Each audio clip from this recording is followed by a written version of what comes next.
Hello, Object Show friendos. How are you all doing? Hope you're all doing well, taking care of yourselves, feeling awesome, or as awesome as you could possibly feel. And if you're not feeling awesome, I certainly hope things pick up for you. My hair might look different today. I just showered, and I never usually use a hairdryer, but I used a hairdryer today, and my hair's kind of going, ooh, it looks all different. I didn't know you could have a totally different hairstyle just by using a hairdryer. Mikey learns something new every day. Speaking of Mikey, that's me. Hi, and welcome to episode 11 of Object Show Roundup. We do have quite a few things to talk about today. Me and the kiddo watched a brand new show. It's one that's been out for a while. There's 2 episodes of it. We watched that, and there's also a new episode of something that came out this week. We'll get to them all. I'm trying to be vague until we get into it. Well, I'm actually going to talk about the show that me and the kiddo just watched first, because, I always do this alphabetically, because I've got to have some kind of routine to things. I've got to have some kind of order around these parts, So yeah, we are going to talk about Battle for Niche Internet Fame by Three Eyes Mug. Yes, we finally watched that show. Now, actually, before we dive into the episode discussions, this was an interesting thing, because when I saw the name of the show, I was like, oh, that word, niche. It's funny because I grew up pronouncing it niche, and then I moved over to Canada, and I heard a few people saying niche, and I was like, oh no, wait a second. Is there a right version and a wrong version? So you know what I did, because I'm me, I looked the word up for the pronunciations. And it turns out that both are acceptable and both are apparently correct. So don't worry, nobody's in the wrong here. Niche is apparently the more commonly used pronunciation in British English. So that makes sense for me in my youth and growing up saying niche. But yeah, niche is also another totally acceptable pronunciation of it. So I had to check that before I got in here, because I was like, if I say niche the whole episode and then it's like, all those years, like, that's not how you pronounce it. So I'm sticking with niche, just so you know. Apologies if you pronounce it niche, but my brain just can't say it that way. Anyway, let's talk about Battle for Niche Internet Fame, shall we? Before we get started on any of the Battle for Niche Internet Fame stuff, though, do have to say, spoiler warning, obviously. If you have not watched this show yet and you're planning to, then maybe best to skip this chapter for now until you've got around to watching it. But either way, I'll get this straight out the way. That's not a spoiler. It's totally well worth watching. I think it's really fun. It's really good. Totally awesome. It does lean a little bit more into the adulty side of things. There's a lot of swearing. I know some object shows drop a swear word here and there, but this one has a wee bit more swearing, and it's got some like harsher swear words than some of the other shows. So a little bit of a warning on that aspect of things. There's a few teensy, slightly raunchy-ish moments as well, so just a heads up if you are going to dive into it, that there's a little bit more rude humor in it, shall we say. Yeah, just a warning on that. But anyway, if you don't want to be spoiled, now's the time to skip the chapter. 3, 2, 1. Okay, now it's only people who want to hear me talk about the show. So, episode 1 does the thing that pretty much all shows in general do. Give us a good introduction to all of the characters, their personalities, what to expect from all of them, just to give you a good feel for how they all kind of are. So we'll start off with the host, Nokia. She's the host. She's, how should I say, bubbly yet unhinged. I mean, that plays into the standard object show host tropes, really. Most hosts seem to be excitable, but also totally off the rails. So Nokia fits that pretty well. Nokia is assisted by Siri, of course. Very robotic. Doesn't seem to have many kind of thoughts of her own. She's very much like, yeah, whatever, I'm just here to help. And then we have all of the players. So we've got Facebook, who is not at all tech-savvy, boomer-esque character, kind of maybe playing into most of Facebook's user base these days. We've got YouTube, who is kind of like, comes across as like the elder statesman of the group. acts like a kind of a know-it-all, but I think deep down he kind of knows he's losing ground to the younger crowd, the younger apps, I suppose. We've got Twitter, who is an enthusiastic people pleaser, but seems to have some kind of identity issues going on. You may or may not get what that's all about. But yeah. Then we've got Reddit, who is a nerdy, long-winded know-it-all. Really just really sets the bar for how people think about Reddit, I guess. I've got no issues with Reddit. I've never been a big user of it, but I do think Reddit's character is very well done in the show.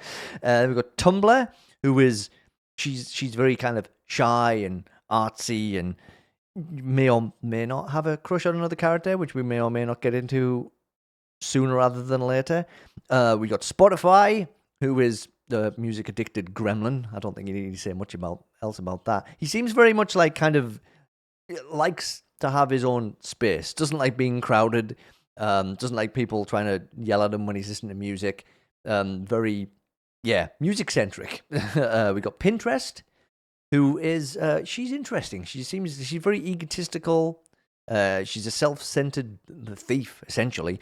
But she does have a soft spot for one of the characters, it seems. Again, that's something we may or may not get in. You know what? Screw it. Yeah. All right. You know what? Let's not beat around the bush. Tumblr and Pinterest definitely seem to have a thing for each other. When I say definitely, I mean 100%. I don't think there's any doubting it. Then we've got Twitch, who's just all about chat. Twitch is just all about the attention and being popular. We've got Instagram, who's a little bit narcissistic, a little bit attention-seeking, a little bit of a selfie-obsessive. And TikTok, who only seems to want to hang out with Spotify, always trying to show Spotify new music that he's found. But they do seem to get along. So it's nice that there's a couple of relationships we could see there, like friendships and stuff right from the get-go, which is really cool. You've got to solidify this stuff early on, right? And get it out there, right? This person likes this person doesn't like that person.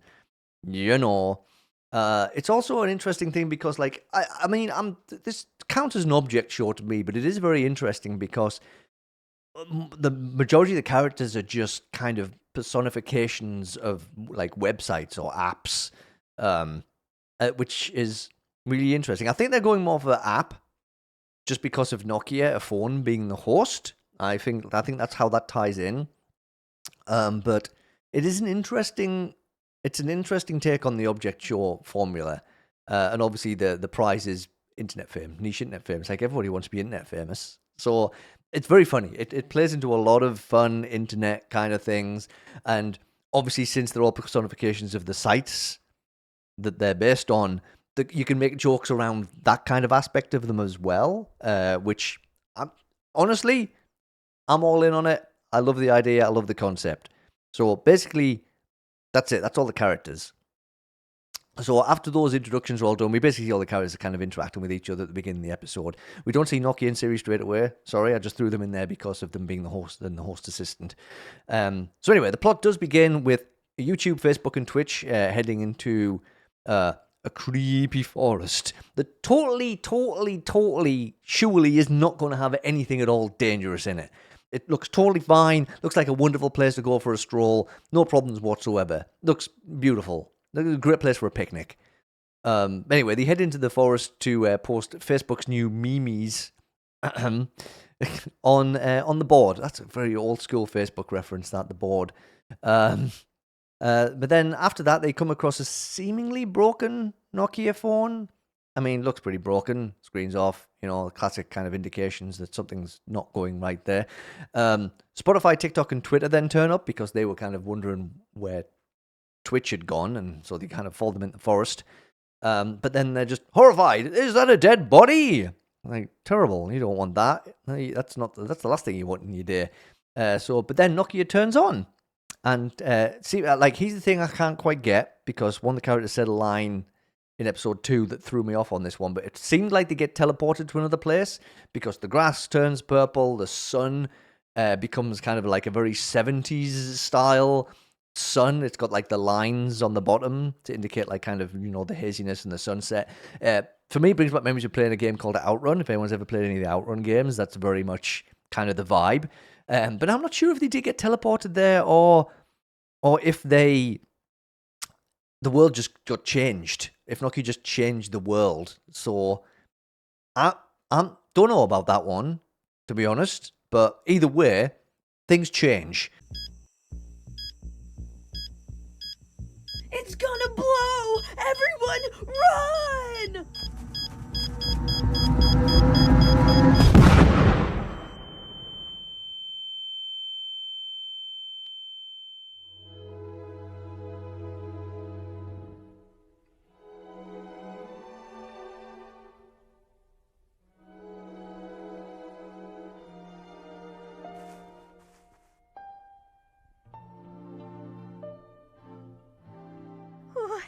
What is that?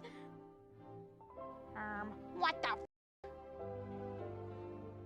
Greetings.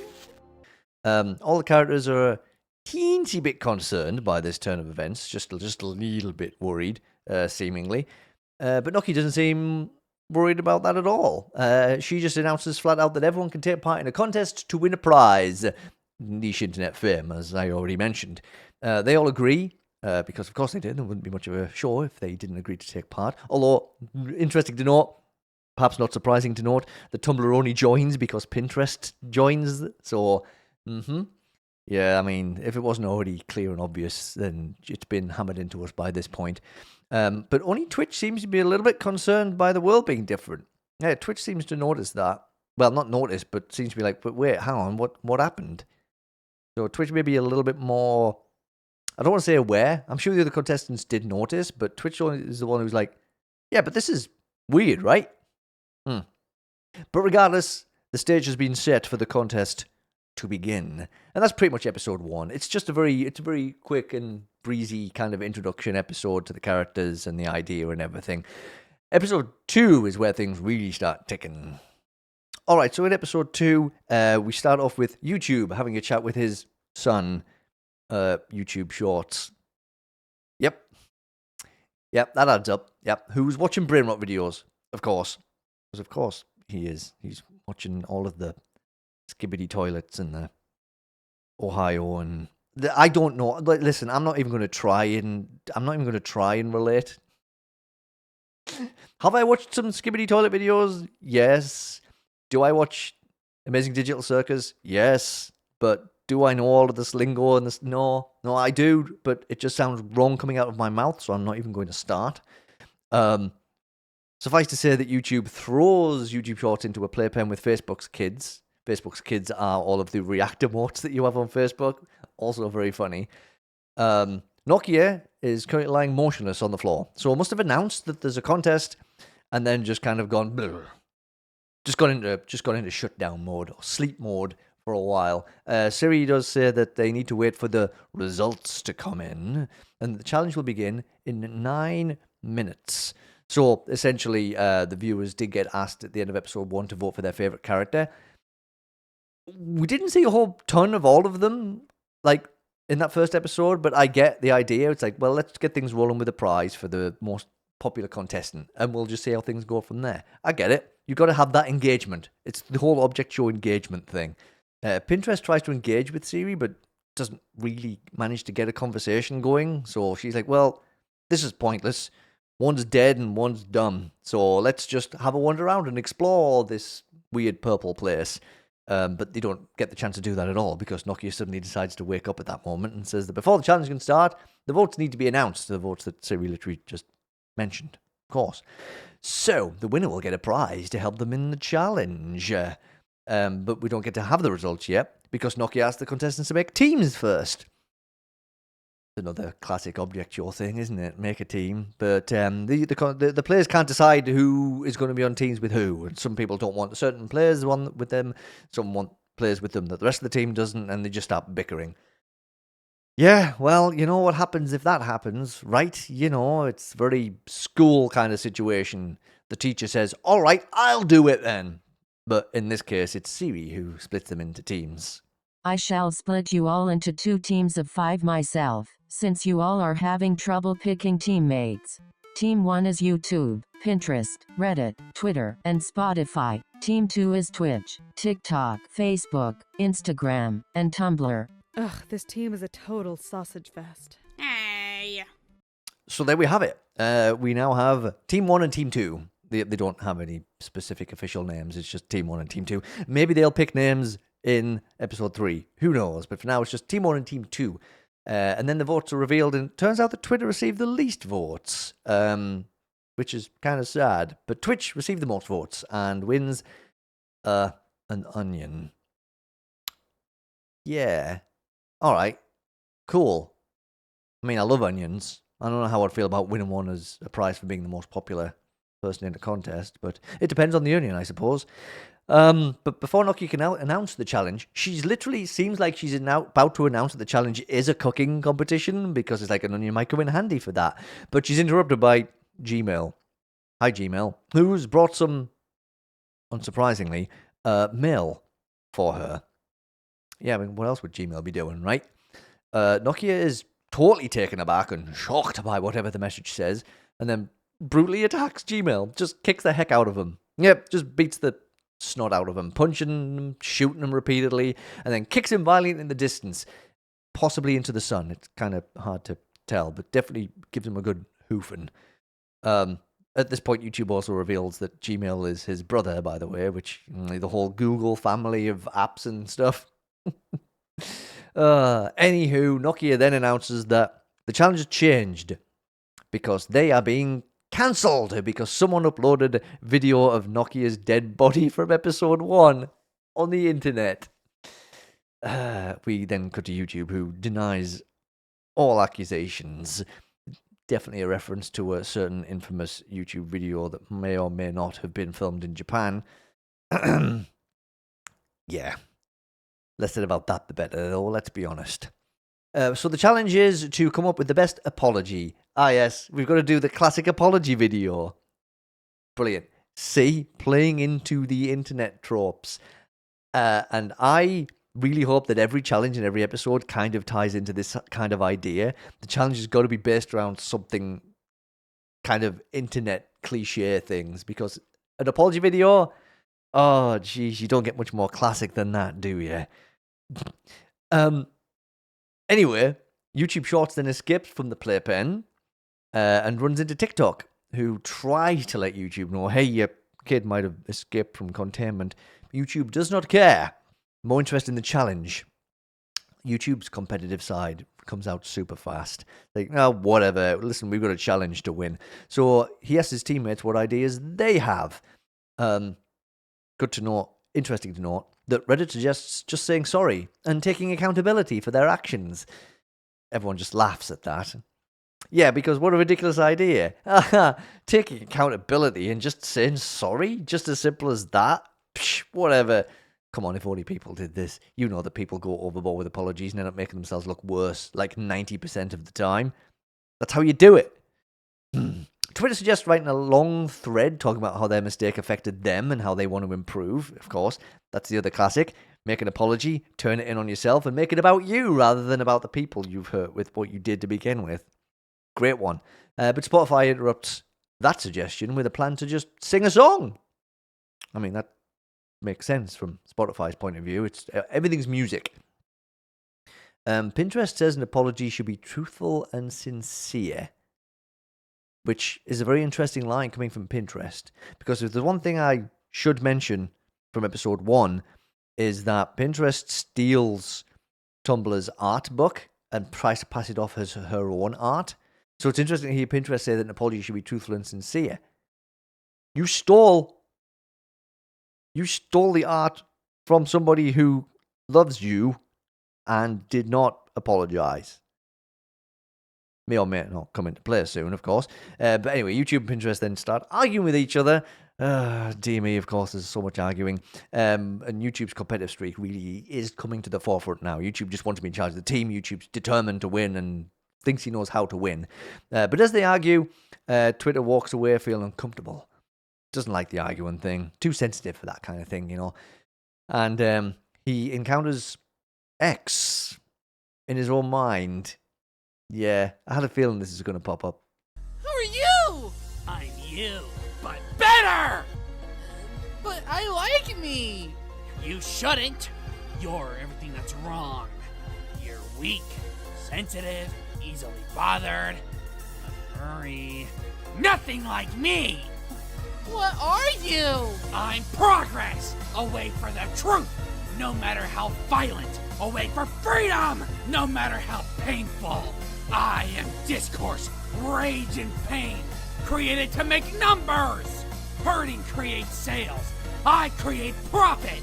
No matter who I must crush in the process. Haven't you heard? Twitter's gone! Fly away, little birdie, because I'm in control now! Stop! You're scaring me! This can't be real! I'm me! I'm... me? You have to say, though, that, I mean, this could not be it. And again, drawing comparisons between things, I don't always like doing it, but sometimes I just feel like something comes to the top of my mind. I've got to say it. The whole X... Twitter, and then X being the evil version of Twitter, does make me think of Paper and Evil Paper from Inanimate Insanity a little bit. Just the feeling I got. But it's also a clever way to introduce Twitter's evil side, you know. It's also a funny little thing as well about X mentioning that Twitter's a furry. I thought that was really funny. I don't know why, but it tickled me a lot, that line. It's also interesting, though, did you notice there was lots of butterflies present in Twitter's subconscious there? Maybe that's an indication that Twitter's going to transform into Blue Sky, transition into Blue Sky, perhaps sometime in the future. And maybe that paves the way for X taking physical form and becoming a new character / contestant. It could be a whole thing, because object shows usually do this thing, like someone leaves but then comes back, or a new character gets a chance to join. Maybe that's what's going to happen here, because we know that Twitter isn't Twitter anymore. So Twitter becoming Blue Sky and maintaining that kind of sweet, innocent kind of nature, and X just coming in and being like this horrid flipping demon. It would make some interesting. It would make for some interesting story developments, I think. Just thought, it's just what popped in my head when I was watching it, and then the butterflies, like I said, made me think of Blue Sky straight away, and I'm pretty sure that's meant to be the connection, but we'll see where it goes. Anyway, after that, YouTube Shorts gets kicked over by TikTok and starts crying. So Tumblr has an idea. It's like, oh, maybe we can use the onion that Twitch got. Aha! We can use it to make us cry and then get sympathy votes with our apologies. You gotta love some crocodile tears during apology videos. I'm pretty sure sometimes the tea is genuine, but some people have definitely milked it a little bit. Facebook worries, though, that this idea seems a little bit dishonest, but everyone agrees to go along with it regardless, because apparently Tumblr's just good at convincing people. Who would have guessed the shy and retiring Tumblr being more assertive with the idea? It was really good. It was really, really good going, Tumblr. And Twitch convinces YouTube Shorts to help them out as well, by kind of jokingly saying, like, I bet your dad would be so impressed. It's like, yeah, Twitch knows the deal. So that obviously gets YouTube Shorts on board as well.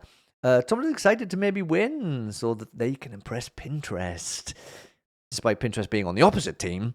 But hey, what could possibly go wrong? You know, it's like, I'm going to impress Pinterest. Doesn't matter if a team loses, it'll be fine, right? Yeah, sure, it'll be fine. Don't worry about it. So we go back over to Pinterest's team, and Spotify and Redify goad Pinterest into the song idea by claiming that she can't actually sing. They call her tone deaf. How rude. So at this point, I've got to caveat this by saying I try and like limit the length of the clips from episodes I use. I usually try and cap them at like a minute-ish, because I'm sure I don't need clips longer than that. Sometimes they've kind of drifted over a minute, but I usually don't go for really long ones. But listen, I'm a big fan of musicals, so I love it when there's a song in an episode of an object show. It's like, it just, I live for that. Inanimate Insanity is why it's one of my favorite shows. They love banging a song in there now and again.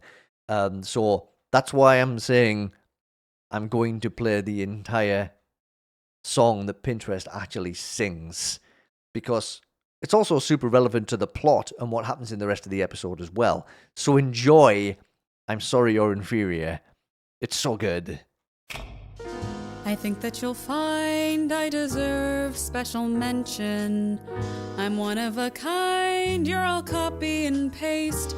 You're on the bottommost rungs, you're beneath my attention. And you stick out your tongues 'cause you have no taste. Don't act like I'm the problem. I'm the princess and you're the pea. You're all slept on 'cause that's your job, lamenting all you'll never be. What? You wanted an apology? All right, I'll give you an apology. I'm sorry you're a little freak. I'm sorry you're a flake. I'm sorry you're foreign and you're antique. I'm sorry the truth is hard to take. Too bad your appeal is completely cosmetic. A shame that we'll all outlive you. The two of the twins neither fits my aesthetic. But I'll try to forgive you 'cause I'm sorry you're inferior. I'm sorry you're inferior.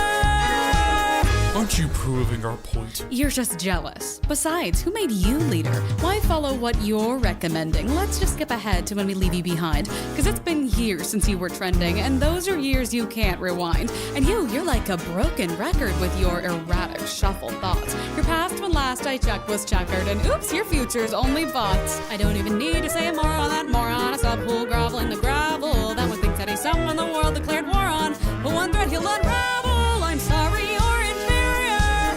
You could be humbler. Sorry you're inferior. And what about Tumblr? What? Don't they deserve an apology? Why? 'Cause I borrowed some art. Borrowed? Good grief. You robbed her and ran. I'm a fan. You're a thief, and I'm also a jerk, but for the stuff that I steal, at least I don't pretend that those friendships are real. There could be a world where you wouldn't be faking, but that's not the world that we live in. 'Cause I've heard friendships depend on both giving and taking, but what have you ever given? Well, you're one to talk. This is all just projection. It isn't a shock that you don't understand. What's between us is more than a plot. We've got a connection, and I'd give a lot just to hold their hand on our work. A connection? If she looks blue, I compliment her. Then with that smile, she draws me in her sketchbook. I let her join me in front and center. Isn't that enough to win her sketchbook? And what if it's not enough? Oh, you should add background vocals to this part. What have you ever given away? What have you done but take? No, you're wrong. How long till I see that you're not who you say? How long till my heart starts to break? I've given her plenty. I meant what you said. I promise us pay for dinner sometime. I'll offer to split it. No, wait! I'll give them papers and pencils and drawing utensils. And if they need stencils, I put the expense. I'll supply them with all that they need to make art. So if anyone stole it, it's Tumblr. Has it stolen my... Alright, so first things first, Caden McKay, who wrote that song, what a fantastic, great job with that song. It's so beautifully written, and it's so beautifully sung as well. Listen, it's so good. You can, I think it's on Spotify, and Spotify has its issues right now, I know. But I will pop that link in there. I'll pop a link to the specific YouTube video as well that just has the song. It's so good. I love it so much. And Pinterest's personality really comes through, you know, acting like she's better than everybody else. Except for one person, though. Tumblr, of course. So that really solidifies that the feeling between those two is mutual. Whether they know that they each have feelings for each other, though, that never really gets explored at all in this episode or the previous episode. It's like, do they know? Do they like each other and know they like each other, or is it both? Do they both think it's one-sided because they haven't mentioned? I couldn't stop thinking about it because it's so well written. Those two, I love it. Anyway, though, everyone is impressed with the song, and why wouldn't they be? It's really good. And Pinterest does agree to sing it as their apology. Although she does look nervous about that, though. She doesn't look totally sure, but she's like, yeah, sure, I can totally sing that song. We then zip on over to Nokia and Siri, who are just chilling on deck chairs in the sun. Siri asking if they're really being cancelled. Nokia says, yeah, but people on the internet like goldfish. They'll forget within a week or so. They'll go on to the next thing. It's a very self-aware joke. It's not always true. Sometimes things do go so bad for somebody that they're done. But a lot of the times people do just kind of hop on the next bandwagon. You know, it does happen. It does. The internet's a very fickle place. It really is. Just the way it is. The challenge timer then rings, and Nokia announces who the judges are. It's herself, obviously, Siri, obviously, and Gmail? But Gmail's tied up and gagged, so I assume he's not going to actually be able to vote. Although, to be fair, he might have been biased towards YouTube anyway. So I wonder why Nokia brought him in as a judge. Maybe trying to show power and control that she has, maybe? Kind of like, look, I'm in charge around here. I don't know. This seems weird. Maybe it's just an excuse to bring Gmail back. I don't know. It was odd. So Instagram goes first for Team 1 with the onion trick. On behalf of the crew, I would love to personally come forward and apologize for the absolutely unacceptable behavior from the people a part of this project. I have been personally greatly affected by this ordeal. And sorry. With help from family and loved ones, I've truly seen how horrid our actions were.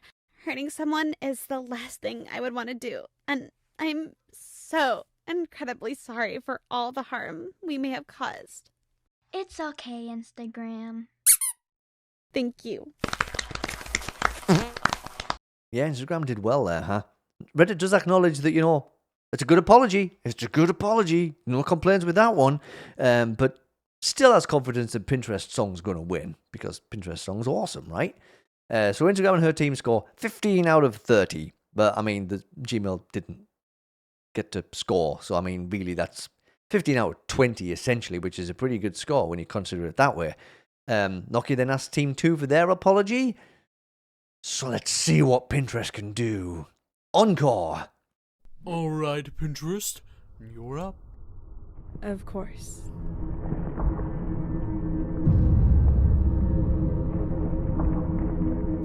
I can't. What? Why not? I just don't want to. Pinterest, what the hell has gotten into you? Why are you screwing us all over? Get up there and do your performance! You go do it. It was your idea. Actually, it was my idea. 10 seconds, Team 2, please present something or it will be an instant disqualification. Oh, we're gonna lose! No, we're not. I won't let Pinterest drag us down. I got this.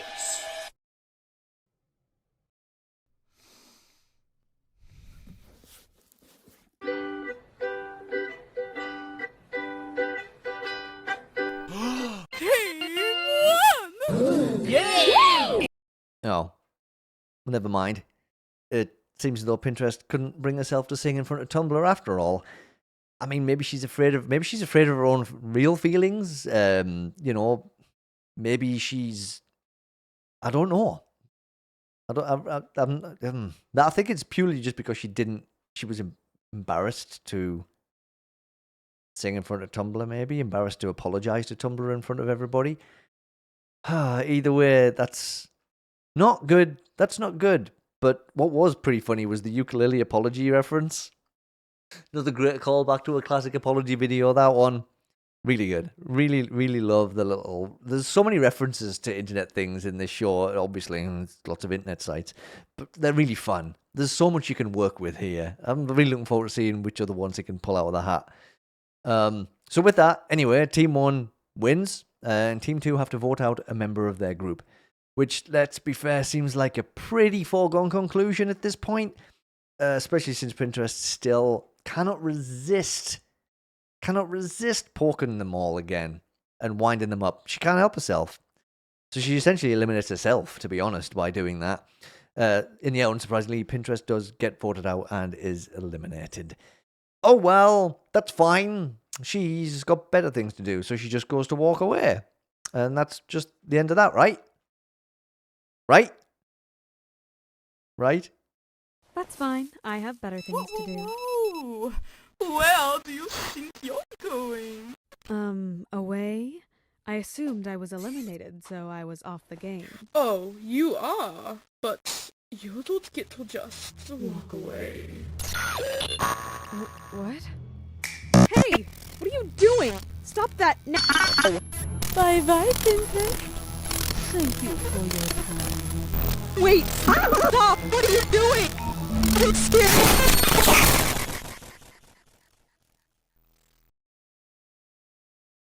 Whoa!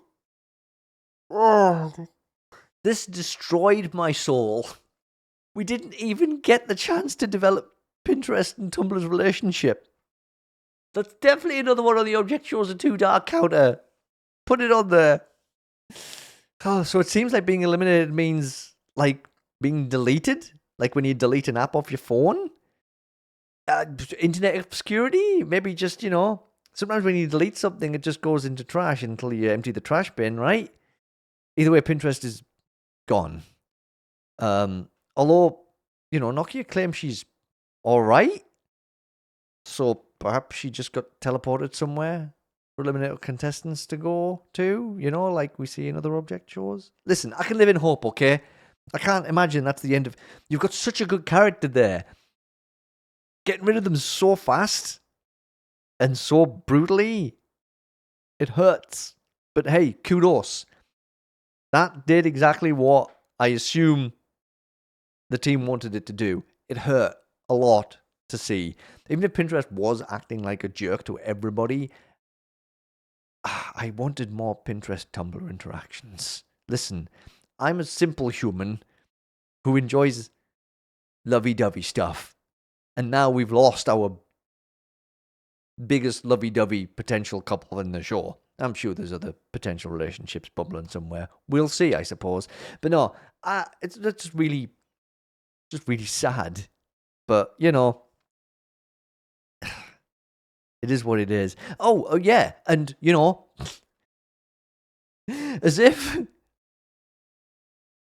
I wasn't already emotionally damaged enough from that elimination, we had this little scene before the end credits.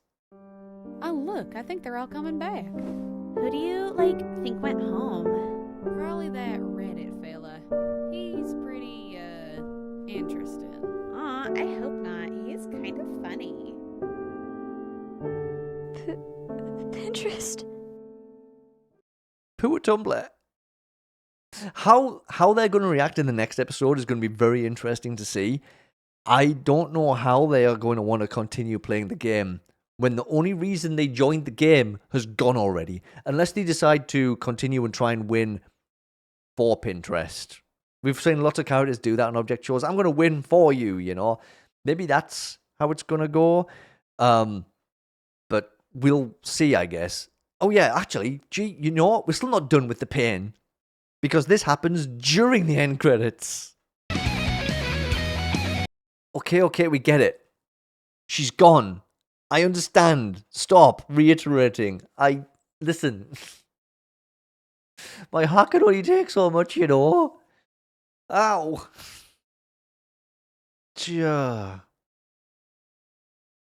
Anyway, the two characters I was most invested in been ripped apart in episode 2. It's a very brave decision. Very brave, but here's the thing. I'm going to stick around because I need to see what happens. I need to live in hope that Pinterest is still somewhere and Pinterest can come back. So I need to watch the rest of the show just to see if that is the case. And also, I'm so invested in all of them now that I need to see who keeps going and who doesn't. That's just Object Show 101 right there. Really well done. Really good show. Really enjoyed it. It's popped up a few times. Just in the outside of my sight lines. It's just kind of popped around here and there. And I was like, definitely going to watch that one day. you know, and since, you know, I think episode 2 didn't come out super duper long ago, it was like 3 weeks ago, it's like, this is probably the time to watch then. This is the time to watch. Fresh episode, not too old. Let's get stuck into it. Really good. Highly recommend it. As I said, the tiny little bit of warning on the content, like I said, there's some swearing in there. Some, shall we say, high-level swearing. And just a little bit of raunchy-ish references. I mean, you saw one of them in the clip of the music video, actually. So it's nothing much too worse than that, to be honest. But definitely keep an eye on the swearing, because there's a bit of that. But, you know, what's a bit of swearing? I always try and lay off the swearing in these videos, though, because I'm trying to keep things as friendly for everybody as possible. Hopefully I'm doing a decent job with that. But yeah, that's it. That's Three Eyes Mug and Battle for Niche Internet Fame. Jeez, I messed that title up. Battle for Niche Internet Fame. See, I can say it. So hop on along to that channel and give that a watch if you haven't yet. Let's see what goes on in episode 3 of that whenever we get it. Another one to add to the Object Show creator list. It's getting longer, isn't it? And it's going to get longer still by the end of the episode. But before we get to the other new show, we've got some other little updates to go through. So let's get cracking with those. So AnimationEpic posted one of their storyboard comparison videos a few days ago.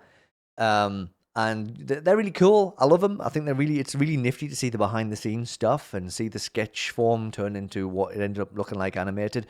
Very cool. But they were very devious. And they snuck in a sneak peek of episode 3 of season 4 at the end of the video. And they also snuck in the release date of episode 3. Guess what? It's out today. It's coming out today.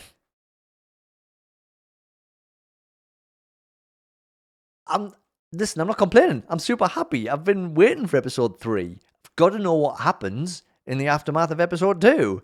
And today we get to. So, expect that to be rounded up in next week's episode. In the meantime,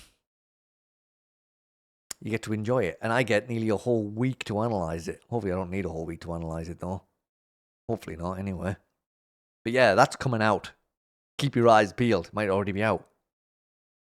It might be lurking somewhere already. Go find it. Alright, let's check in with Centrifuger now. Couple of announcements from Sentry over the last week or so. Sentry announced that going to be writing episode 3 of Orbit with Mationsbaum. How cool is that? It's going to be fire. Dang right, it's going to be fire. Gotta love the post though. You guys aren't ready for the part where the brand new character Reginald and his friends Grayson and Boogle come on camera and sing a song about friendship. Wouldn't surprise me. The way Orbit's been so far, wouldn't surprise me at all if that did happen. I mean, it's not going to, but it wouldn't have surprised me if it had happened. If Sentry had left that paragraph off and it had happened, I'd have gone, yeah, that's Orbit then. That's just what happens around here. Sentry also posted a little shot of Quinn, one of the new characters who's going to be popping up in TRIPWIRE soon, presumably going to be episode 3. Forgot how many episodes there've been for a second. Too many shows. I watch too many shows. It's ridiculous. But yeah, saves 9. So A Stitch in Time saves 9. We also got a little mini. A tiny little minisode from Sentry, which was also very interesting. I was in the other room when it happened. Quinn said they were gonna head over to the police station again. Next thing I know, bam, they're on the ground, but they're... And you're sure this was all you saw of her? They... All right, I'm not sure I understand. Your friend disappeared? Poof. Out of thin air. Am I getting this right? I'm not lying, I swear. I know what I heard. It was like a reverberated click. Well, strangely enough, we do happen to have a few other witnesses who stepped up with a similar description of events. Who? Can you bring them in? Is she ready? Yeah, you're witness number 3. Come on in. I'm really glad to see you. You aren't alone. So yeah, the the disappearances are being investigated. This is interesting. You know, this kind of reminds me of the One investigations after One had finished. I'm getting slight vibes from that, but here's the thing: TRIPWIRE is ongoing, so this is like in tandem. It's there's so much potential for this plot. I like TRIPWIRE has got me so hyped. Listen, every show I watch has me hyped, but like they all have different reasons for me being hyped, and this one is just like, what is the? Is there going to be some kind of connection between the characters who disappeared and the characters who were looking for them, and are they going to be able to actually figure it out, or is everything just going to explode at the end and everybody dies? Probably that one, actually. Sentry also announced that YouTube has denied monetization of the channel. Apparently, this is the third time. The channel has to definitely hit the requirements for like the subscriber count, definitely, and the watch time, surely. So it just seems like YouTube making people jump through hoops and then still denying things. It ain't cool. It's not cool at all. So Sentry did put a post up asking if people could help out via the Patreon if they could. I'm going to do my best. I just need to clean a few things up personally first, and I think I will hop over there and help out if you also can. Listen, TRIPWIRE currently is being uploaded to YouTube for our enjoyment, and Sentry and Sentry's team is getting nothing for it. Actually, I don't want to speak on behalf of Sentry's team, but like, there's no money. There's no money being... YouTube's not spitting any money out for this. It's purely down to us to keep this show alive, essentially. So I'm going to try my best. I'm going to try and get some Patreon donation set up there. And if you can also help out, I'll pop a link in the description below, because I would hate to see any of the amazing shows that we cover here have to go dark because of things like YouTube shenanigans. It's just not fair. So let's try and keep TRIPWIRE ticking, shall we? All right, let's head on over to derpadon now. Derpadon posted a minisode as well. It's time for the 826. Yes, so this is between two challenges. And you know what the funny thing about this episode is? It focuses on the failed contestants, the ones who are all stuck in ice, right? We talked about this during the It's Time for the 9 discussion. It's fun because we get to hang out with them, and then they're all imagining what they would do if they got to take part in a challenge. And basically, they just imagine themselves just winning and being awesome. And it's just so funny because this popped up just after we were talking last time about how it's really cool to see failed contestants, eliminated contestants, and stuff as little side stories, and how I wanted to see more of that. Derpadon delivered, like, just after. It was perfect timing.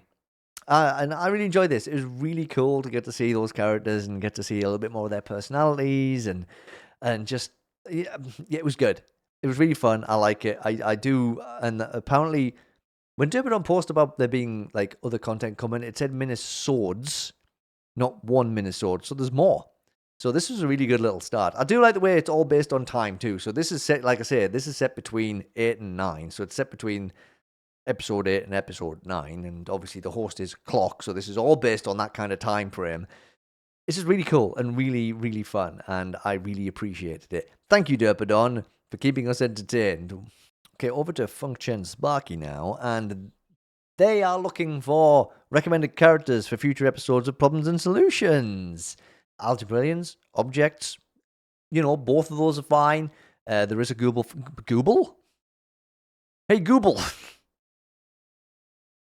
Let me try that again. There is a Google form available, which I will also link. There's going to be a fair few links in the description today, so make sure you check those out, okay? I know the description sometimes just goes begging, but there is a few links you might want to check out in there. So I'm going to link to the Google form as well. If you want to throw in some recommended characters for future Problems and Solutions episodes, like somebody, if you've got an OC or something, I mean, I do. I have a sausage roll. That's mine. Kiddo designed that one for me. And that's the one I submitted. So we'll see.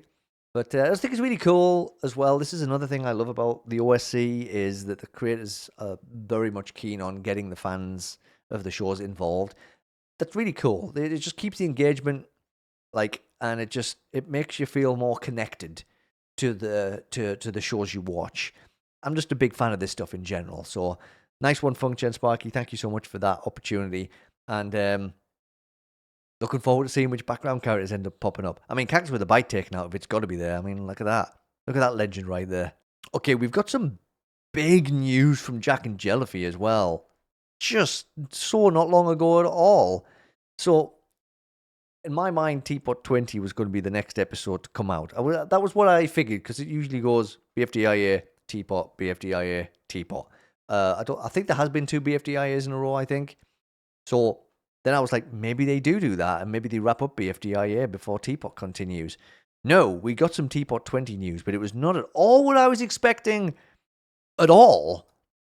TPOT 20 will be making its debut in theaters on October the 16th. TPOT 20 is going to be in the movies in the US. So yeah, I will say I am sad I won't get to partake, being north of the border. But this is so good, though, isn't this? This is really big for object shows to have this kind of opportunity to get out there in a whole bunch of theaters across the United States. That's huge. That's really huge. It's like, and again, I'll say this as somebody who is new to the OSC. Like, back into January is when I first started watching BFDI and II. So I have not been around for as long. I'm proud of them for this. If I'd been around the community for years and years at this point, I can't imagine how more proud I would be. This is really cool stuff. Now listen, I can understand some misgivings. Like, oh, I won't get to see it, and when is it actually going to release on YouTube? And because we don't know that information yet. It would have been nice to know. I mean, is it going to be the day after? The day after would be perfect. Drop it on the 17th because that gives less time for people to spoil the episode too much, because there's risks. It's the same with the meetups. There's risks of leaks. That was one of the things that a lot of people were like, about. A few people were upset about having to wait another whole month for it. They think it was going to be this month. And it's like, listen, I don't blame them at all for taking the opportunity to do this. The wait is the wait. It gives us time to focus on other shows we watch, right? That's what I always say. This is a perfect opportunity to maybe start watching some shows you've had on your radar for a while. You've got a whole month now. You could catch up on a couple of shows by that point. I would do it, but my list's already huge. I will add more to it at some point. It's going to start getting untenable, but I'm going to keep adding creators to my list for sure. But yeah, I think this is really, really cool. And I hope the tickets sell well. But I also do hope that the YouTube video comes out pretty soon afterwards. Yeah, the 17th would be lovely because that gives barely any time for spoilers to get around too much. Hopefully it's not more than a week after that. We'll see. But I think this is exciting. This is really cool. TPOT in the cinemas. Okay, so we're going to go over to another brand new show that we only just watched. It's so funny, this, because the creator is Raver is the YouTube channel and the creator.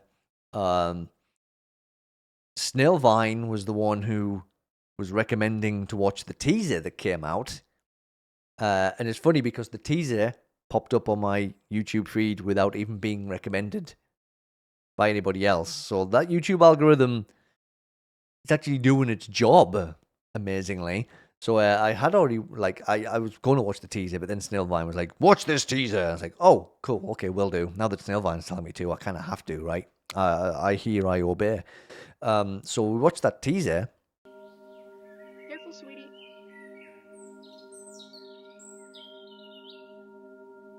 Oh my god.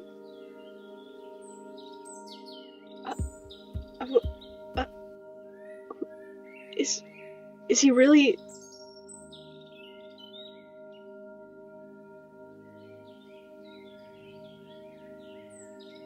So yeah, Thursday, 3/27. That's the name of the show. So I was like, cool, another new show to look forward to. And then guess what happened? It came out yesterday. Well, Thursday. It's Saturday when this video goes up, but it's yesterday for me. It came out last night, just after I'd finished doing some other stuff for this episode. And I was like, well, let's see if I could squeeze this in before I go to bed. And it's like 5 minutes long, so it's not a super strenuous watch. So I was like, let's do this then. Let's do it. And then I could talk about it. I want to talk about it. I want to get it in there. I want to talk about this show. So let's talk about it.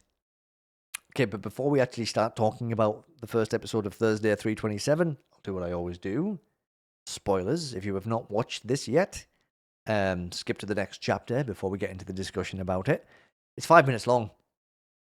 You can nip over there, watch it, and then come straight back even. You know? I mean, I'm not trying to tell you what to do. I'm just saying that's a possibility. You could totally do that. But either way, if you haven't watched it yet, I don't want to spoil it for you. So here's your chance to just skip along to the next chapter if you need to. Okay? 3, 2, 1. Okay, let's do this. So the episode starts at a funeral for someone called Card, or Playing Card.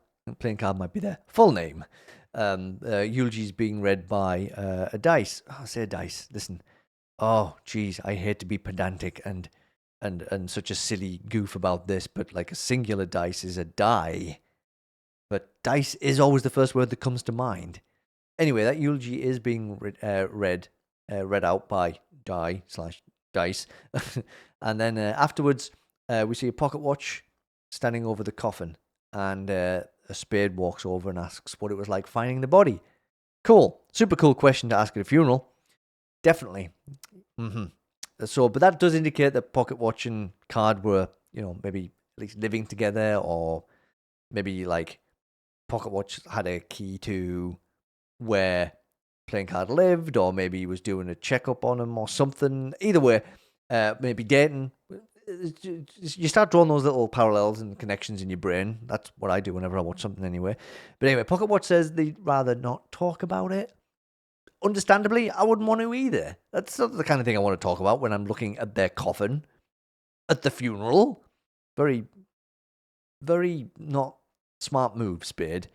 And then we have a time skip, which is very cleverly done. It's indicated, the time skip is indicated by the time on Pocket Watch's face changing.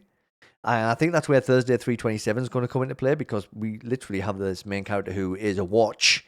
So time is a very important thing when you're a watch. But yeah, it was very cleverly done.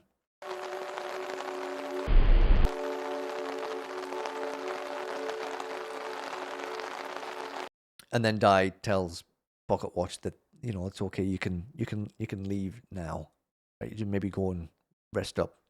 It's not said out loud, but it's kind of implied. So we see Pocket Watch go back home. We see a picture of Card on the fridge. Has some food and goes to bed. There's also a picture of Card above the empty half of the bed. So it's like it's definitely it's not a single bed. It's made for more than one person. So there's a picture of Card above the empty side of the bed.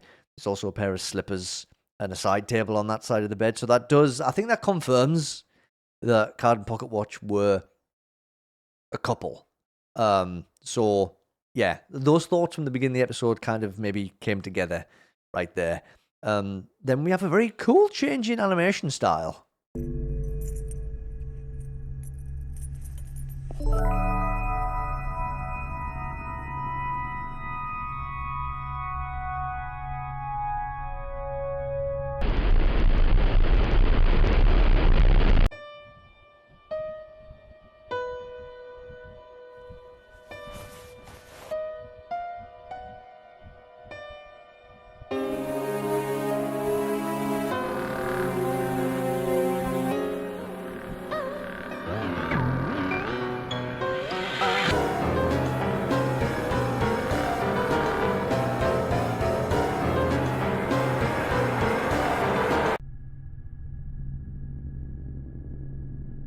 Yeah, and I thought that was a very cool and nifty way of showing that the scene was a dream.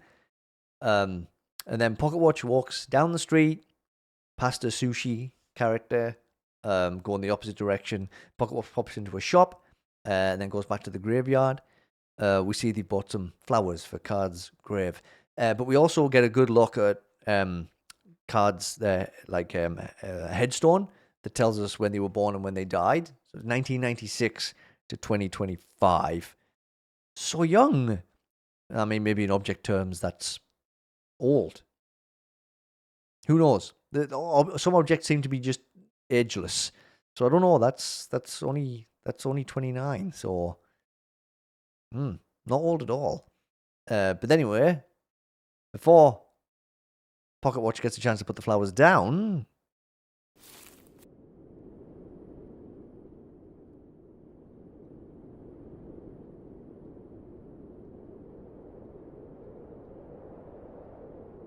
Hi. Ah!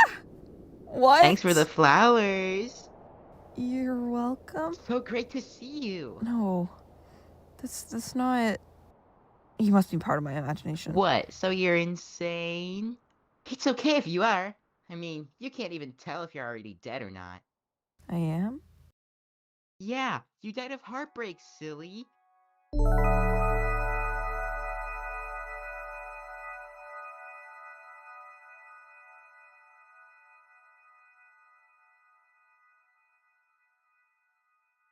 how intriguing. It's interesting to note that the heart on Card's face was upside down for most of that clip, but it did appear to be the right way up again near the end when we get that really cool sequence.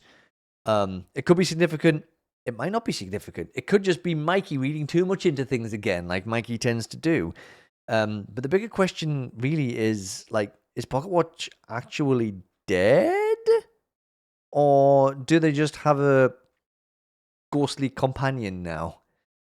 Get up to some proper little hijinks together, you know?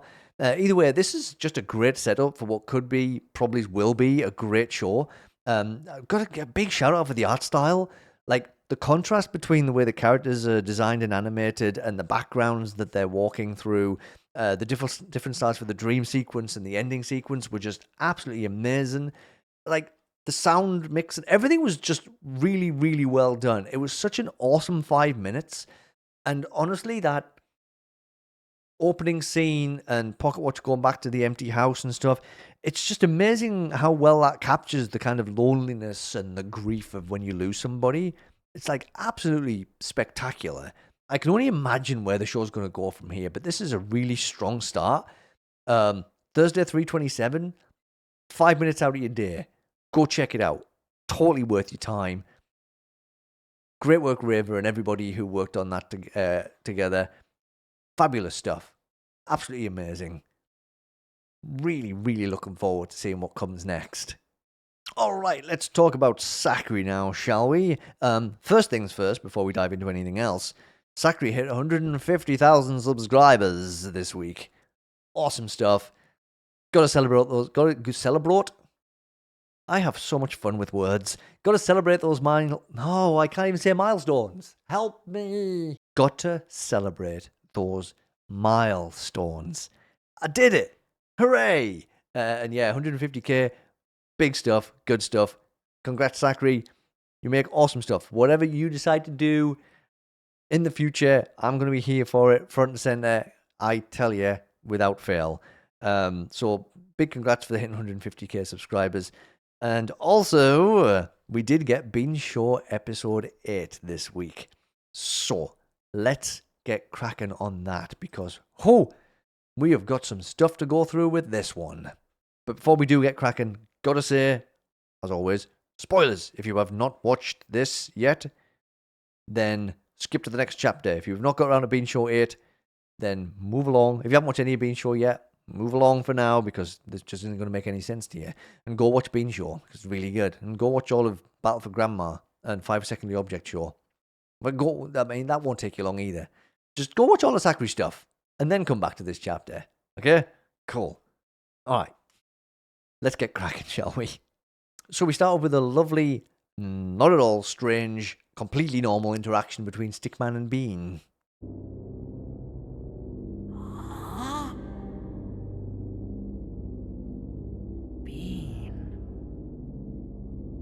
Are you alright? You sure have seemed disgruntled lately. I wonder why. You can talk to me anytime, Bean. Just a skip, jump, frolic away from handling the kitchen. Don't touch me, Stickman. I'm not ready for the next challenge yet, Stickman. Your nice kind Stick. No.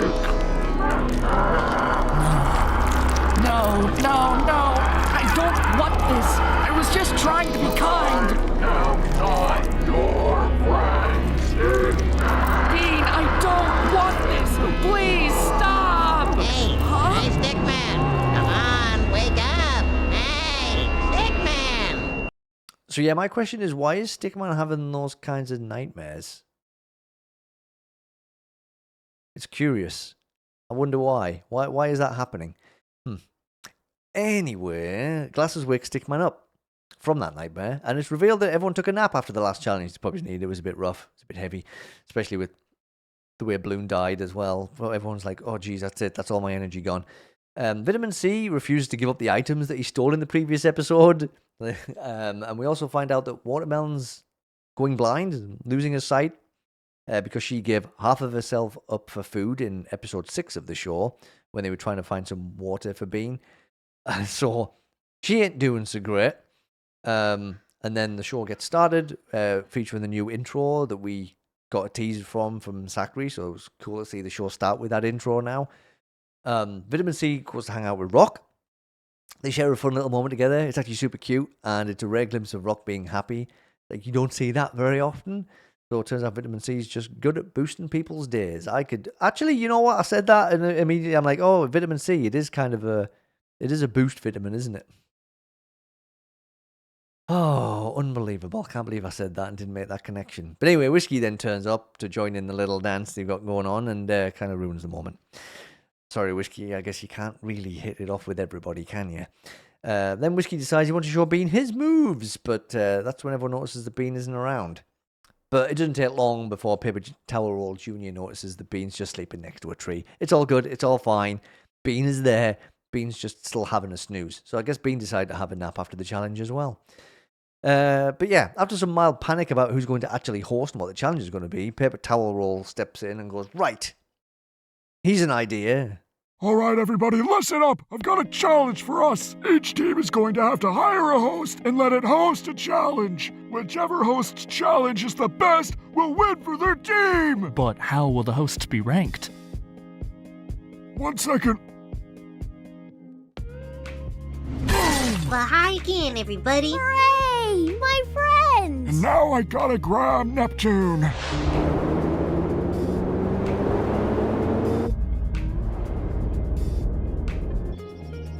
Wow! The legendary space arm! Never thought I'd see that in my lifetime. I sometimes wonder where that space arm is going. Perhaps we'll never know. Wowza! A return is in order! These 3 previous contestants will be judges for your host today. Oh, that's what we're here for? Guess I ain't got nothing better to do. Yeah, it was really fun to see the return of Tape Measure, Emily, and Neptune. That also reminded me that not all of the eliminated contestants died horrible deaths. I guess the horrible deaths stuck with me more than when the contestants just left. So yeah, I completely forgot that some of them were actually still alive. It was also fun to see references to Obsolete Battle Show and Animatic Battle as well, because when Paper Towel Roll's arm's going to get Neptune, it goes past the planets that those shows take place on. So they're all in the same solar system. So there we go. They're all not interconnected because they're on different planets, but they're all around kind of each other. Yeah. But before the challenge gets started, we see Moneyman and Banana get cracking on their little plan they had to turn Whiskey against Birthday Cake. They're trying to split that little partnership up. They did hatch that plan in the previous episode, but now they really get stuck in with it. When you think about it, life itself is a challenge that we all host ourselves. Every hurdle we face, every hardship we triumph. We are the leaders of the show in which we call life. Whoa, deep. Are you hearing this, Whiskey? Another one of Birthday Cake's incoherent ramblings. You really had to put up with this guy for 7 challenges straight? I mean, I didn't really put up with it. I enjoyed You had to put up with it! Okay, I guess I did. Being in Birthday Cake's shadow has really warped your perception of reality. Has it? It's interesting though because it does seem as though Paper Towel Rolls caught onto their plan. Definitely seems like he's like, maybe. It's hard to tell. It seems that way though. Gatorade Cap then asks if Vitamin C has a plan for hiring a host. And Vitamin C pulls out a bag with "Grow a Host" written on it, along with a picture of a slightly familiar character. Where have I seen that face before? Can't quite place it. It's Animatic from Animatic Battle, by the way. Sorry, I didn't. Just in case you haven't watched it. For the tiniest of moments there, though, I thought Animatic was going to make a guest appearance, which, I mean, maybe slightly wishful thinking, but, you know, we did get Fun the Flower, voiced by none other than Pokey, who does a lot of stuff for BFDI.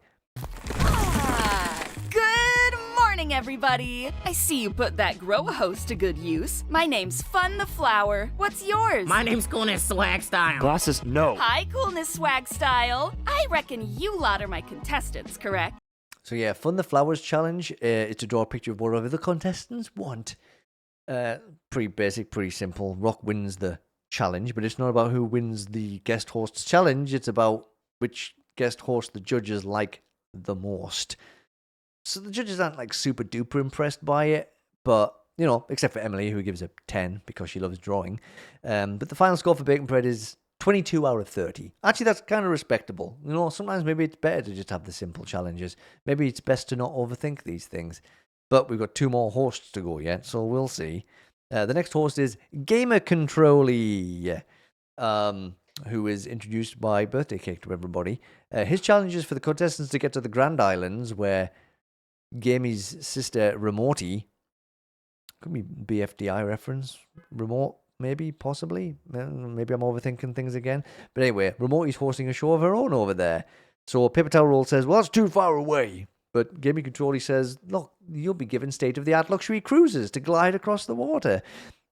The contestants keep asking how they'll get across the water, despite the fact that Gaming Controlly told them how they're going to get across the water, and it just ends up being this big, huge mishmash of people talking over the top of each other and complaining. And then, you know, anyway, it just ends up a mess, and then Gaming Controlly is told that he's just a temporary replacement, and then he gets upset about that because he was told the job was full-time. And then he gets just bullied by the contestants for a while until he starts crying. And then everyone feels a bit sorry for him, and then Birthday Cake apologizes. I just wanted to host for you all. Hey, we're sorry, Controlly. We didn't mean to upset you. Will you forgive us? I really like your challenge idea. You mean it? Of course I forgive you, friends. I just wanted to do my best is all, and I haven't felt too appreciated being here. Well, I appreciate you being here. You seem like a nice guy, Controlly. Thanks, Chocolate Cakey. You seem like a nice guy yourself. Wow, that was really kind of Birthday Cake. Maybe they're not so bad after all. No, Whiskey. You must pay attention closely. Notice how Birthday Cake is smiling? Indeed, this is a common tactic used by master manipulators. Just another showcase of Birthday Cake's immaculate despicability. For shame. Right, Whiskey? Yeah. You see Moneyman and Banana are at it again. I'm starting to feel really sorry for Whiskey in this one, being manipulated and coerced like that. You know, he's really fallen into the little trap that Moneyman and Banana have set for him. I'm concerned. Anyway, Gaming Controller's challenge isn't received well by the judges at all, and mostly because it didn't even happen. So the Blue Skateboards host only gets a total score of 6.427. We don't question why Emily scored 2.427. We don't ask why. She just did, okay? Anyway, that leaves them. Well, let's be honest, it's like the top team is safe and the bottom 2 will be up for elimination. So that leaves them the bottom 2 straight off the bat. Well, oh well. Next up is Team Larry, who found themselves a very curious host, shall we say? Hi, everybody. I'm beer. I need a smoke break. I used to be someone. Beer's animation style gives me clock from it's time for the vibes. I don't know why. It's just the whole different, just kind of the weird quirkiness and the glitchiness of him. Again, there's my brain just making connections. I've watched too much stuff and I make too many connections that I maybe shouldn't make, but I can't help it. Spellbook claims that Beer used to be an object show host, and it's revealed that Spellbook just found him rummaging through a bin on the streets of a faraway city. Curious. Didn't know there was any cities around here, but apparently, well, it said far away, I guess, but still. It's kind of the first hint of civilization we've really seen. Beer says the challenge is to get his life back together, and Stickman then convinces him to go to rehab. That's pretty much how it goes. We skip ahead 3 months. Beer's out of rehab, feeling great, hoping to get his old job back, see the 19 wonders of the world, and then hops on a bus to leave. Oh, I guess that's my ride. Bye, guys. I'll miss you all. In this weird field full of people that seem to be completely disconnected from the rest of civilization. I'm glad we were able to help someone in need. What was that? You somehow traveled 3 months into the future within the span of 2 minutes. I'm so confused. That guy swore. Oh, fiddlesticks! I do find it very amusing that he mentioned that the contestants are in the middle of nowhere and disconnected from society. I mean, it could just be a reference to how many object shows have a similar feel to them. When you think about all the object shows, how many of them just take place in this void that just has grass and trees, and that's it. It's just such a classic thing. But it could also be referencing, the show itself, and questioning why these characters are here when there are cities, places they could be in. Like, why were they all just in this place? Why do they stay there? You could argue that they stay there for the contest, but still, it's odd, isn't it? Either way, the judges are very confused and concerned and perturbed by the whole experience. Emily's also upset because Bea swore. Emily's a kid, remember? That's why Bean ejected her from the show, because he didn't want her to die horribly if she got eliminated. Anyway, that Team Larry just gets 2 out of 30. So, Blue Skateboards and Team Larry are up for elimination. Then Bean finally wakes up from his sleep, and he's feeling alright for all of 2 seconds, because as soon as he looks around and sees the chaos, he sees the judges. What are you all doing back again? So he hurries trying to get them to leave, and they do leave. He's probably worried that he's going to end up just killing them without thinking about it, I guess. So there you go. Fun the Flower then asks if she needs to leave as well. And she starts saying, it's like, oh, I'm around if you need any help or to talk about anything. And Glasses just straight up kills her. If you ever need someone to talk to, I'm always here. What? You're welcome, Bean. I'm always here to help if there's something bothering you. Like this flower. What? There was no reason to do that, Glasses. She was going to leave on her own accord. Balloon probably would have left on his own accord, too. I'm just following in your footsteps. What? What about Balloon? You know, how you killed him? I mean, you probably didn't really need to do that. I didn't do that, Glasses. Balloon just flew away like Neptune. Good one, Bean. There's no way you don't remember what happened to Balloon. All the blood and guts and stuff. I would remember something like that. Whoa. Now, I've got to say, this threw me off a bit. I can't quite figure out why Bean can't remember Balloon's death from the last episode. I can't get there in my brain with that one. I saw somebody suggest that Bean's possessed, but I need to see more. I need to see more of that before I could come to the same conclusion. To be honest, though, Stickman's dream from the beginning of the episode could also be a clue, because Bean definitely didn't seem himself in that. So maybe there is some weight there. I don't know. I definitely need to see a bit more before I go, that's the reason. That's what's happening. Definitely something that warrants more investigation. Gaming Controller then goes to try and leave and gets destroyed by a crusher. could be another BFDI reference, maybe, you know, the announcer crusher. There was a crusher in the new BFDI episode. Crushers tend to kick around a lot in that show, so maybe, possibly another, I don't know. Again, I'm just saying references for the sake of references. Spellbook then tells Bean what happened while he was asleep and how they did a challenge without him. Stickman, we cut to Stickman talking to Billboard, and Stickman's like, wants Whiskey to be voted out because he was in Stickman's dream. Billboard says that's kind of a mean reason. And Stickman comes out with his classic line, I'm a nice guy. He says that, I think, I didn't keep count. I think it's 3 times in this episode he says, I'm a nice guy. Are you, Stickman? Are you? I'm starting to wonder myself here. Whiskey is a bit hesitant to vote for Birthday Cake when they actually do get to the voting. But in the end, he does seem to be leaning that way. Bean, after the votes are done, Bean reveals that Moneyman and Birthday Cake received the most votes. So, one got 2, other got 3. So, a little bit close. Moneyman seems pretty confident, though.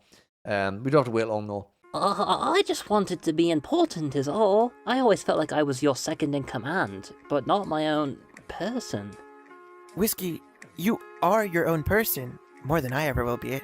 I've had to play pretend to feel like I was unique. You're just naturally a fun and interesting guy. I've strived to be like you. You what? You're the main character here, Whiskey. To me. Don't let anybody tell you differently. Birthday Cake. Wait, hold on.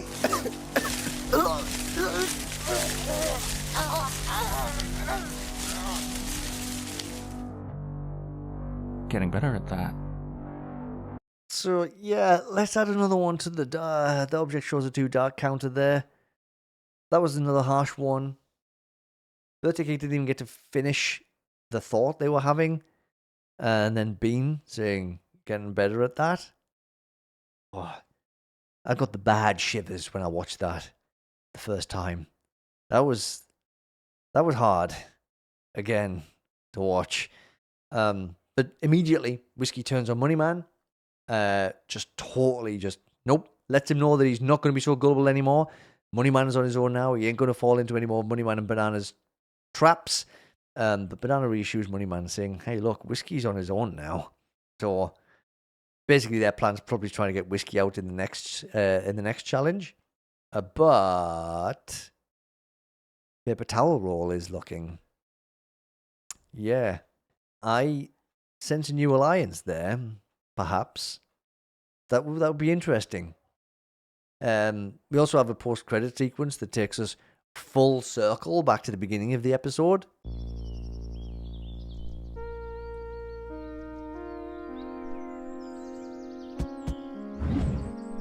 Need someone to talk to? Yeah. Me too.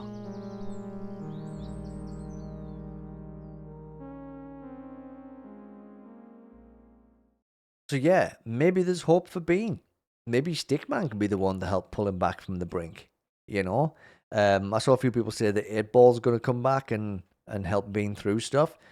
But this could be the first step, though. Stickman offering to have a chat, and Stickman's obviously got stuff on his mind too, so this could be the beginning of a bit of a turnaround. We need to get back to Enderpearl at some point, because Bean and Enderpearl they're either super close friends, or maybe there's feelings there.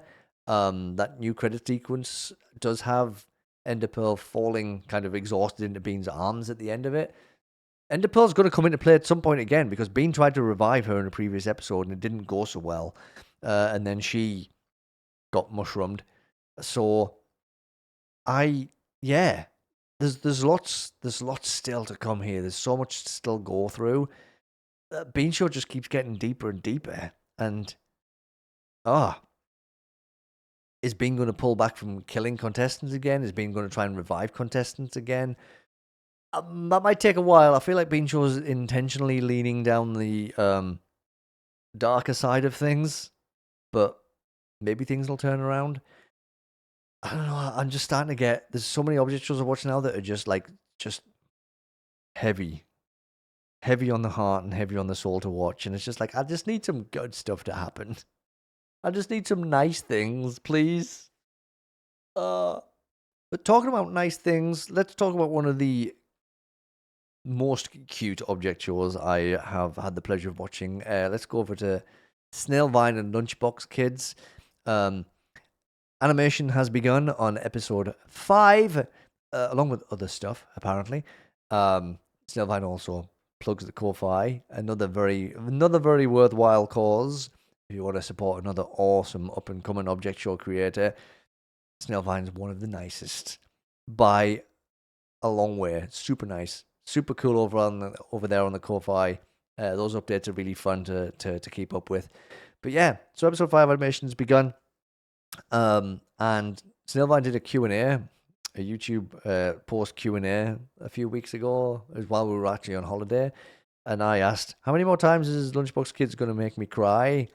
And apparently, this episode might just do the trick again. So there could be some more emotional damage coming when that episode's out. So again, I'm looking forward to it and not looking forward to it at the same time. Fabulous. Anyway, animation has started.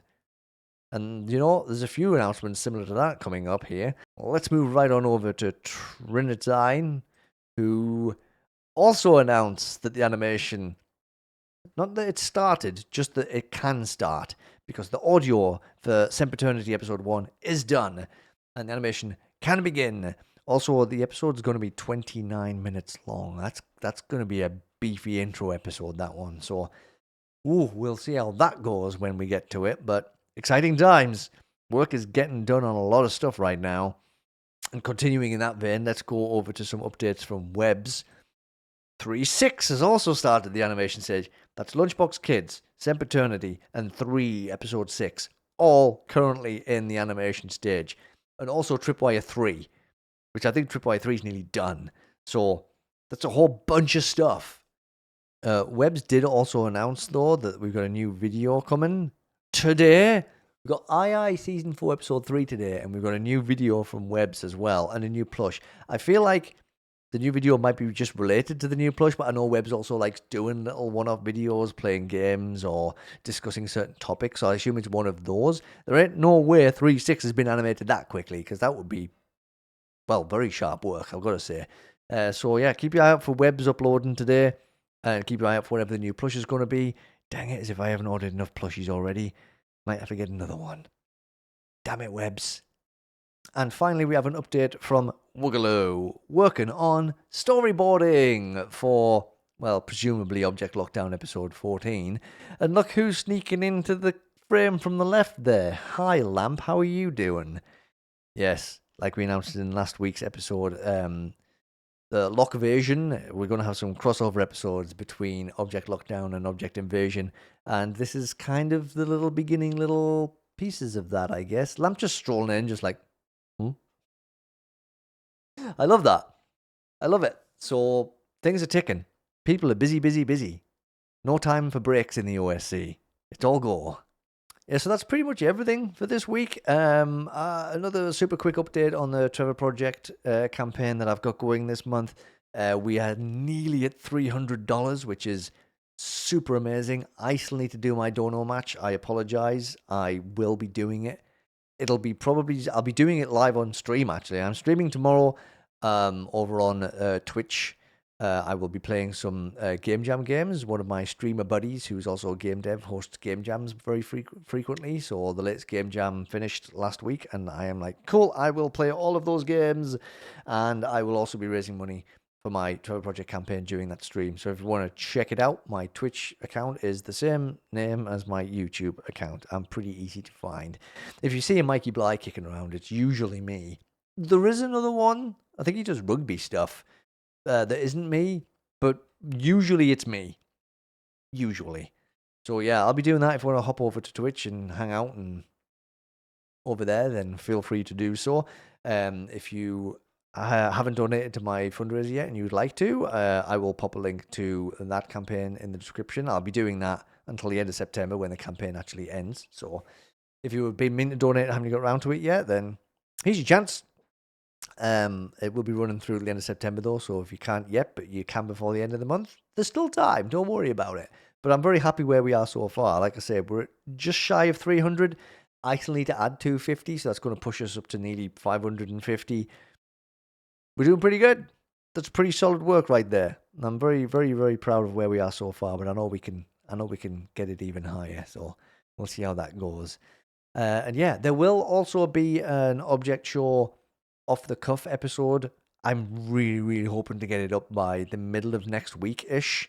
So I'm going to try. I need to work on it a little bit more and do some fiddling around with it to get it where it needs to be. And should be up Tuesday, Wednesday. Fingers crossed, Tuesday, Wednesday. So keep your eye out for that. I did want to do more off the cuff episodes more frequently, but it's just been so busy, and this takes a lot of work too. But I want to try and get a few more off the cuffs happening, even if it's just once a month-ish. We'll see. We'll see how it goes. But there is another one coming, so keep your eyes open for that during the week. And that's everything. Thank you so much, everybody, for hanging out for another episode of Object Show Roundup. You're all awesome. Love and appreciate all of you. Take care of yourselves. Keep watching object shows. Keep creating object shows. Keep finding new object shows.